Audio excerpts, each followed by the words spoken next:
രാജസ്ഥാനിലും മധ്യപ്രദേശിലും ചുമമരുന്ന് കഴിച്ച കുട്ടികൾ മരിച്ച സാഹചര്യത്തിൽ രാജ്യവ്യാപക പരിശോധന ആരംഭിച്ച കേന്ദ്ര ആരോഗ്യ മന്ത്രാലയം.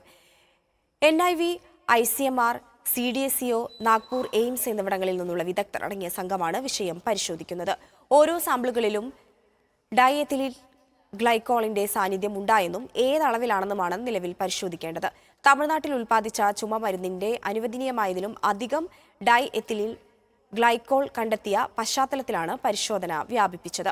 കേരളത്തിന് പിന്നാലെ മധ്യപ്രദേശ് സർക്കാരും കോൾഡ്രിഫ് സിറപ്പിന്റെ വിൽപ്പന നിരോധിച്ചിട്ടുണ്ട്.